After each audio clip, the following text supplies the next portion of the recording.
سلام دوستان، حالتون چطوره؟ خوش اومدید به شهرتون. امروز اومدم با یه مچ دیگه از بازی اج اف امپایرز 4 نبرد 2-2 رنگ بنفش که خودمم عباسید، رنگ قرمز چین که چینی هم هستین خیلی جالبه، رنگ سبز مالیانز و رنگ آبی فرانسه.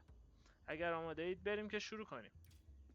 ما دوستان همونطور که میبینین عباسید باید چند تا تیسی بسازه، یعنی ما باید اول از همه سنگمون رو جمع کنیم برای تیسی دوممون و از اون طرف هم بریم برای ساختن شتر و حمله با شترها. خب من ساعت توزیع کم بیشتر میکنم. میریم برای بری جمع کردن و ساختن هاوس آف ویدام و هاوس آف کواریمون. بچه متحد چینمون خیلی بازیش خوبه، بذارید از همین الان بهتون بگم، یعنی پلیر خوبیه واقعا. خب من این منابع رو ببندم بالا. لحظه ای که 4 تا کارگر رو طلا داشته باشین دیگه کارگر رو طلا رو عالی نمی‌کنیم، میفرستیم بیشتر رو غذا. خیلی هم عالی. چه داریم میگردیم.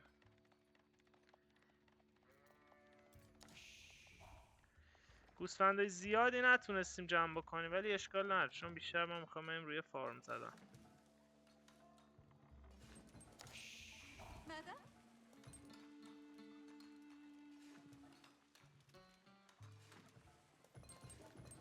متحد چینمون رو داریم اینجا. گوسفندای خوبی جمع کرده، 11 تا گوسفند، تعداد نسبتا خوبیه.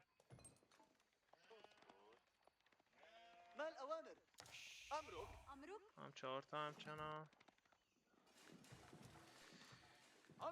خب 300 تا گل جمع کردیم. طلامون به 350 برسه بسته واسمون، واسه اینکه تو آپگرید ایج 2 مون اولین کاری که ایج 2 میکنیم این آپگرید رو میزنیم که 75 تا طلا میخواد. بعدم این آپگرید رو میزنیم که دوباره اینا 75 تا طلا میخواد، یعنی سرجم ما 150 تا طلا اضافه تر باید جمع بکنیم واسه ایج بعدیمون که ما 180 تا جمع کردیم. شروع میکنیم چوب جمع کردن. کارگرای طلا رو میدیم روی چوب. به محض اینکه مقدار چوب لازم برای ساختن کواری سنگمون جمع بشه یه تعداد کارگر میفرستیم رو سنگ که سنگمون آماده بشه برای اینکه ایج 2 شدیم و این آپگریدمون رو زدیم بتونیم تیسی دوممون رو بسازیم.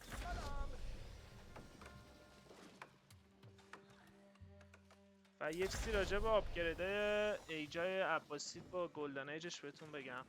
عباسی در لحاظ اکونومی به نظر من قوی ترین سیویلیزیشن کل بازیه. چرا؟ به خاطر این گلدن ایجایی که داره.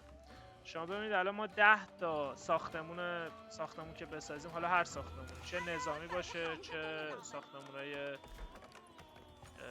یاد هارت سافاریون افتادم، ساختمونای مردمی، ساختمونای چیز باشه عادی باشه، 15% سرعت جمع‌آوری منابع رو بیشتر میکنه. خب این یه باف خیلی زیاده 15%. از اون طرف به 30 تا ساختمون که برسیم دوباره 15% سرعت تحقیقات ما رو بیشتر میکنه. تحقیقات ما یعنی این تحقیقاتی که حالا هر جای تحقیق هست دیگه، تو تیسیمون، توی کواریمون یا توی حتی چوب بریمون، یا همه مهمتر توی بلک اسمیتمون که جلوتر میسازم بلک اسمیت. بعد از اون گلدن بعدی که تیر 3 میشه رو 60 تا ساختمون باز میشه، سرعت جمع‌آوری منابعمون دوباره 20% افزایش پیدا میکنه، یعنی 35% با قبلی، یعنی خیلی منبع بیشتری جمع میشه.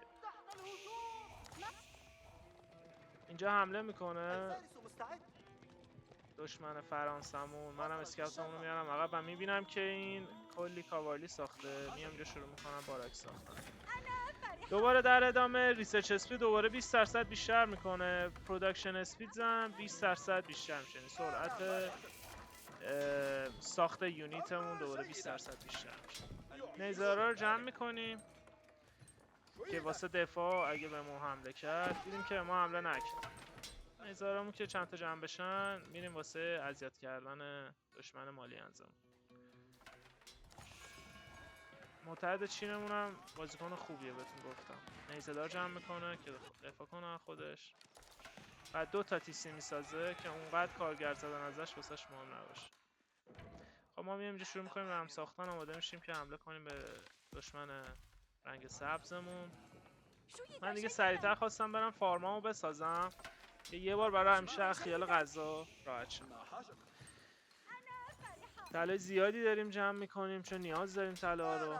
میخوایم سریع ایجاب کنیم بریم واسه شتر ساختن که حمله بکنیم و انمیمون رو شکست بدیم. آها بلک اسمیتمون رو ساخت. ببین مثلا اینجا 1 دقیقه آپگرید تایم دمیج رنجمون زمان میبره. با اون 15% از این کم میشه، دوباره یه 20% هم از این کم میشه و از این طرح این آپگرید رو تو ایج 3 مون که بگیریم 20% هم منابعی که میخواد کم میشه. حالا الان مثلا 50 تا چوب و 125 تا گلده ولی لول 2 و لول 3 منابع زیادی میخواد. اینجا حمله میکنیم، یکم جلو عقب میکنم چون آرچرها نیزه‌دارا رو آب میکنن، میفرستمشون توی رمم که نتونم بزنم. متحد چینمون اینجا حمله میکنه، یه کارگر میزنه با 2 تا کاوالی. مقدار خیلی خوبیه چون کاوالی خیلی گرون تمام میشه واسه فرانسه، مخصوصا اول بازی. اینجا دیگه ما دمیجی که میخواستیم و بهش زدیم و عقب انداختیمش و فهمیدیم که آرچر زیاد ساخته. من شروع میکنم استاب ساختم واسه اینکه جلوی آرچراشو بتونم بگیرم.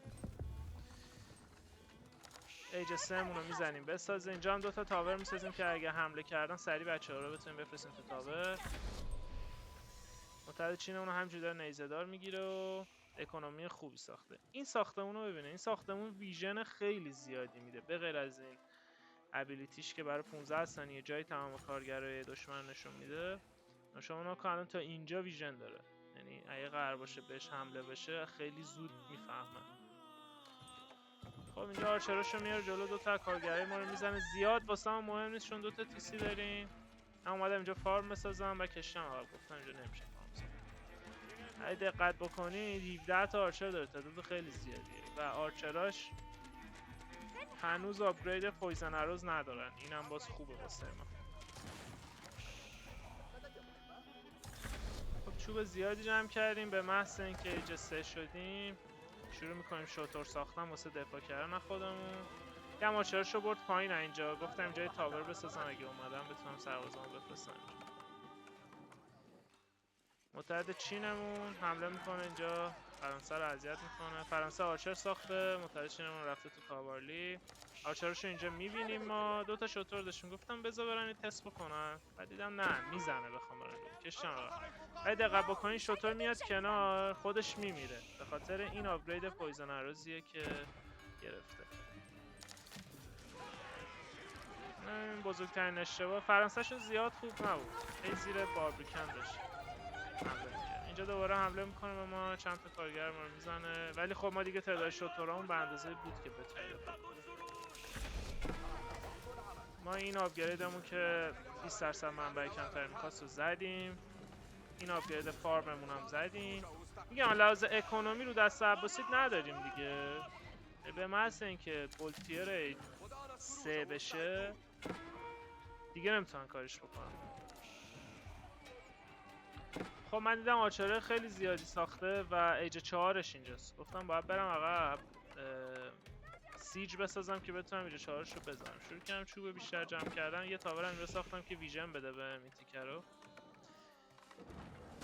یه دونه سیج ورکشاپ ساختم که بتونم حالا منجنیق و این چیزا بگیرم که بزنم اینو. متحد چینمون همچنان داره از بالا اذیت میکنه، جلو عقب میکنه، چند تا کارگر میزنه. ولی خب این پلسگاردا میگم بهتون خیلی سربازای قویه، آرمور دارن، فقط هم با نایت و کراسبو میتونن کانترشون بکنن. خب ما سربازامون رو نظم میدیم بهشون. اینجا یه دیوار چوبی میام میکشم که این پشت خیالمون اینور راحت باشه. میخوام اینجا طلا بزنم. خب 2 تا هم که ساختیم و تعداد سربازامون به یه حد معقولی رسید، رفتیم که اذیتشون میکنه. مخصوصا که از اینجا دیدم حمله داره میکنه به متحد چینمون، خواستم سربازاشو بکشه عقب. به محض اینکه اینجا ما حمله کردیم سربازاشو کشید عقب که بیاره اینجا دفاع کنه. من فضا رو باز کردم برای متحد چینمون. اومدیم اینجا چند تا جولین تروراشو زدیم، سریع ایج 4 رو زدیم، با شوتورا رفتیم رو آرچراش. یه نیزه‌دار داره میاره ایناش. یه نتیری بوشت آوردم که از دور بتونم بزنم. دما رو فرستادیم تو، دیدم که اوه کلی دونسو آورده. بعد کلی دونسو رو نمیشه به این راحتی زد دیگه. کشیدم عقب، کشیدم سربازامو عقب.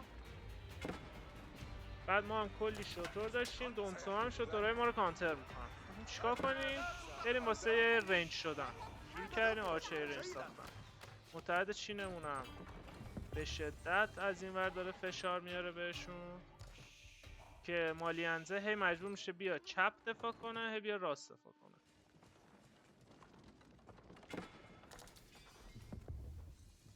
خب آماده میشیم واسه ایج 4. ایج 4 رو میزنیم. من ایج نظامیمو میزنم واسه اینکه میخوام فایت بدم تو ایج 4م. دیدم که اینجا دوباره حمله کرد، گفتم باید سریع باشه. سریع منجنیق اینجا ساختم، رم ساختم، اینجا هم دوباره رم ساختم که 3 تا رم بشه که بهش حمله بکنم سریع. هنوز آرچر نساختم زیاد، هنوز فکر کنم ندارم اصلا.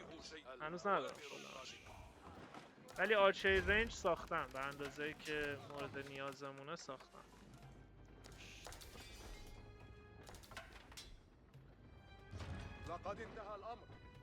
اینجا میریم جلو که حمله بکنیم بهش که نتونه این بر دفاع بکنه. دیدیم که دوباره سربازاشو ما سربازامون رو فرستادیم جلو، ببینیم کاری از دستمون برمیاد. غلاما خب جونشون زیاده، ولی دیدم اینجا سرباز تفنگدار آورده، مصافاتی آریرز آورده، مصافاتی گانر آورده. بردیم جلو سربازامون رو فدا کنیم که بتونیم وقت بخریم واسه خودمون. چینمون ریخت تو از پایین بیسش. این خیلی خوب شد واسه ما، یعنی اومد کلی کارگر زد ازش، خیلی ازش کارگر زد. این ما رو خیلی جلو انداخت تو بازی. من دوباره شروع کردم منجنیق ساختن، منجنیقای زیاد واسه اینکه بتونم بزنمش. اون همه جولین تروئر رو، اون همه نیزه‌دار و تفنگدار رو باید با آرچر و منجنیق می‌زدم دیگه. اینجوری منجنیق ساختم و سیج ورکشاپ های بیشتر. یه دونه اینو ساختم که این ریلیک اینجا رو بیام بردارم. شروع کردیم دوباره حمله کردن. اومدیم اینجا دیدم دوباره داره اینو میسازه. برگشتیم دوباره اینو زدیم، رم ساختیم اینجا، چند تا شوتور گرفتیم. جالبه توی پچ جدید به شوتورها یه دونه سپر داده.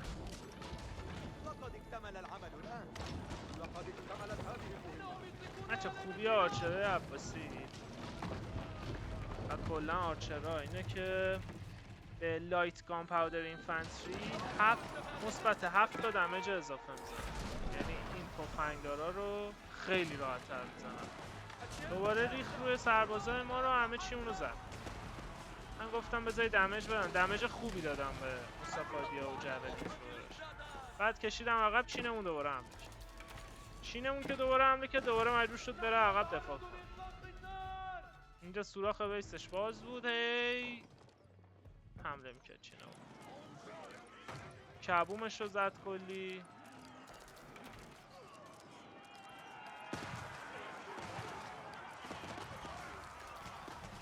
ما هم اینجا شروع کردیم آرچرهای بیشتر گرفتن. گفتم نه، این لشکر رو باید فول رنج بسازم، مثلا نیزه دار و اینا جواب نمیده واسه این کار.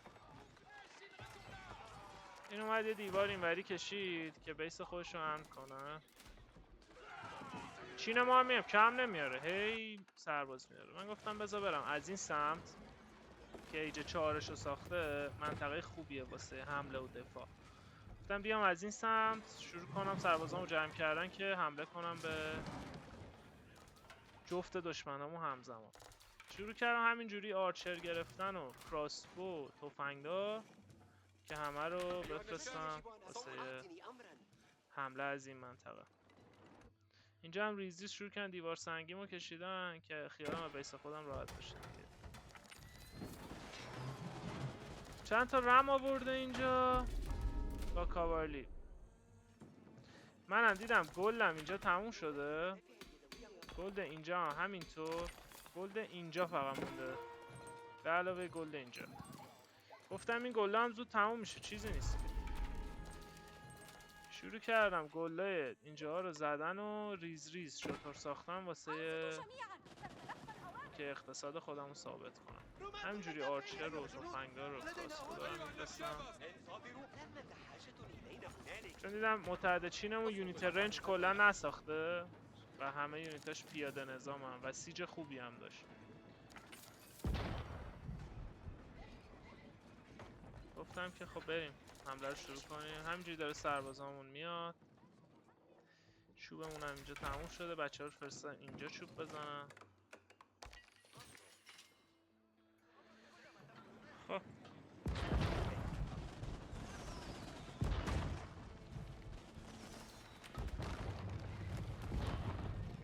این دیوار رو میشکنیم، این دیوار هم از این ور میشکنیم. یه فورت اینجا ما نیاز داشتیم که بتونیم زیرش فایت بدیم، چون این منطقه حد وسطشه دیگه. یه گل هم اینجا هستش. خب فایتمون شروع میشه. ما هم با کراسبو و تفنگدار رو اینا آب میکنیم سربازاشون. بعد مالیانزه میاد. مالیانز خیلی سرباز داشت، خیلی سرباز داشت، ولی خب ما سربازامو همه کانتر سربازای مالیانز. شروع میکنیم تو این سربازا زدن. این با نستافیاش اینا رو میزنه، ما هم با آرچرامون همینجوری داریم میزنیم دیگه، تون تون. همه سربازای مالیانز رو ما اینجا میزنیم. من دیوار سنگیمو شروع کردم کشیدن طولانی‌تر. چینمون همینجوری داره سرباز میاره، کارگر میبره، بس خوشحال میکنه. اینجا بود که اینا رو زدیم. گفتم یه رم بسازم که از اینجا حمله بکنم برم تو. تمام سکرت سایت ها هم گرفته بود. من این یه دونه تفنگدار رو فرستادم اینجا که دیستراپتش بکنم. گفتم اینجا داره حمله میکنه بهش. بعد اومدم با همین آرچرها سیجش رو زدم. سیجش رو زدم و رم آماده شده بود. گفتم بریم کم. دوباره نیزه داره آرچر رو جمع کردیم که بریم برای حمله. و خب اون همه سرباز رو دست داده بود، الان هیچی نداشت دیگه. یعنی ما خیلی راحت میتونستیم تو این مدت هم شطورهای خودم رو بیشتر کرده بودم. خیالم از گلد راحت و سرندر میدم. جفتشون سرندر میدن تو این لحظه. امیدوارم دوست داشته باشید دوستان ویدیو رو. بازی خوبی بود و این گفتم اولین مچ رنک سال 404 من بود. به امید اینکه تا رنک فاتحان بریم با هم دیگه.